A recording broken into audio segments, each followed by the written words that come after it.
diagram. And this one is more like a flow chart showing who expands from whom.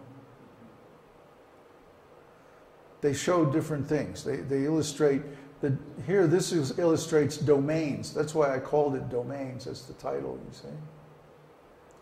Domains means this is the material domain, and this is the spiritual domain, which is divided into two, Vaikuntha and Goloka.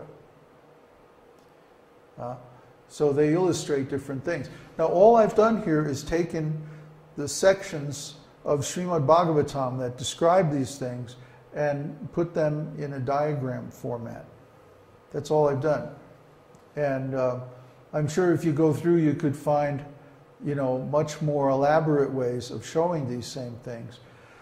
There are a lot of hidden relationships among all these things. It's much too complex to show in an ordinary two-dimensional diagram. That was one of the compromises that I had to make when I was going through this material and preparing this course. How do I show all this, you know, just on a flat piece of paper? You can't. So basically I had to leave out a lot of information. And you'll find even in the shlokas that I quoted earlier, there are plenty of things that apparently contradict this diagram, or any diagram that you could make.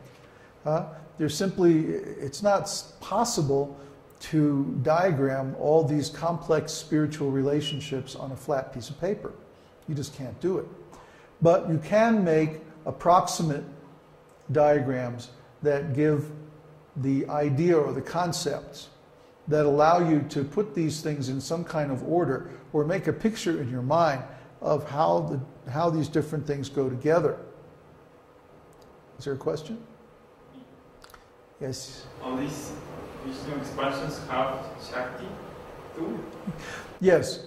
All of these Vishnu expansions, Sankarshan has Lakshmi, Narayan also has Lakshmi, Garbhodakshai, Kshirada. We always see pictures of them with Lakshmi. With massaging the feet and like that.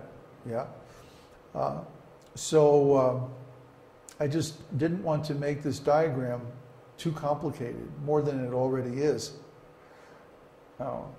Like I said, I could have really, if I really wanted to go through every single verse and try to show it, oh boy.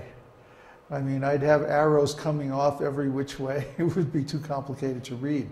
I just wanted to show the basic categories of the Vishnu expansion so that we can start to get an idea how the relationship between the material and spiritual worlds actually looks. Does the super soul also have Lakshmi? Yes, we are the Lakshmi. The super soul comes with every living entity. The super soul and the living entity are described like two birds in a tree. They're friends. The two birds are friends. And so the watching bird is the super soul, and the eating bird is the living entity. One bird is eating the fruits of the tree, and there are two kinds, bitter and sweet. So the living entity is trying to taste the different experiences in the material world, material experiences. And the super soul is just watching. He's not tasting any of these fruits. He's just watching his friend, waiting for him to turn and serve him. So actually, you could say in a way that we are the Lakshmi, or the potency of the super soul. He comes and he actually operates this material body for us. We're not doing all this stuff. Who is it that's growing? Do you sit there and grow your fingernails? Who is doing it? Or digest your food? Do you think, oh, now I need a little more hydrochloric acid? Or how about regulating the level of neurotransmitters in the brain? Oh, I think I need a little more dopamine in there, you know?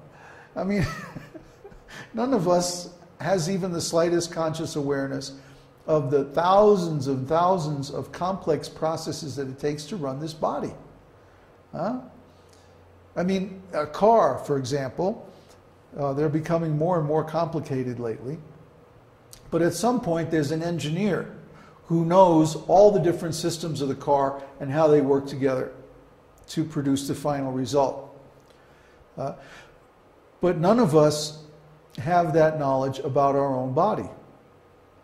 We can't say, oh yeah, the autonomic nervous system and the voluntary nervous system are, they're working together at the lobes of the hippocampus and producing my metabolic. We don't know any of this stuff. We're just along for the ride. We're just sitting on the branch of the tree like the little bird, eating the fruits. We don't know where the fruits come from or how the tree is growing them or any of that. That's all taken care of by the Lord. See? So He comes with us and He actually serves us in so many ways. And what are we doing? We're just thinking, I want this, I want that, I want to do this, I want to go there, I want. And we don't ever think of what He wants. Well, what does He want? He wants us to love Him. He wants us to serve Him because it's good for us. He doesn't benefit from it. He's already doing everything. He's already creating the whole material world and running this body for us and everything.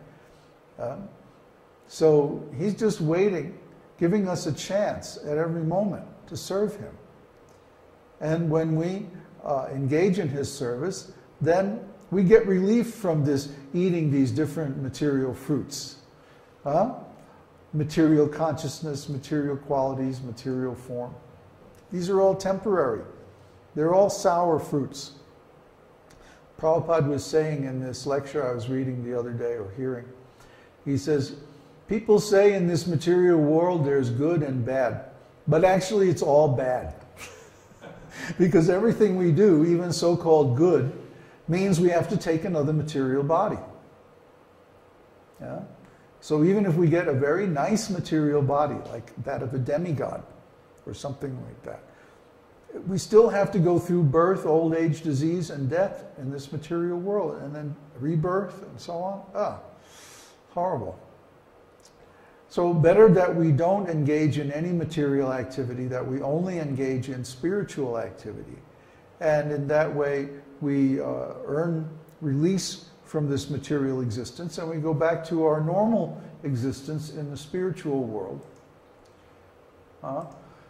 Where we experience, instead of material experience, we have spiritual experience, Sat, Chit, Ananda. Yes, Uruva? Is the concept of Shakti similar to spouse? Very similar. I mean, sort of similar. Spouse means that two people in the material world come together for a temporary relationship.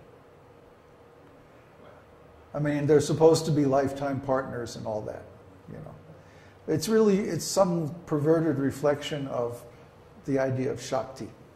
What is Shakti? Shakti means energy.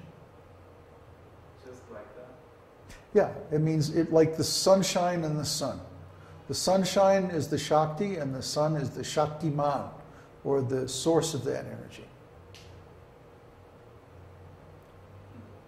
Similarly, the Lord is the source and His energies emanate from Him. That's why I did the chart like this. Instead of showing that the energies are expansions of Radha, even though in some sense they are, actually they are the energies of the Lord in His different expansions. So He is always accompanied by His Shakti, appropriate to the particular level or the particular pastime. We're going to see in the subsequent lessons how all of these expansions of the Lord are behind the different signs and the different planets and the different houses and all the different aspects or parts of Vedic astrology. That's why this is important. I mean, not only because we need to know what our personal relationship is with the Lord in all these different levels.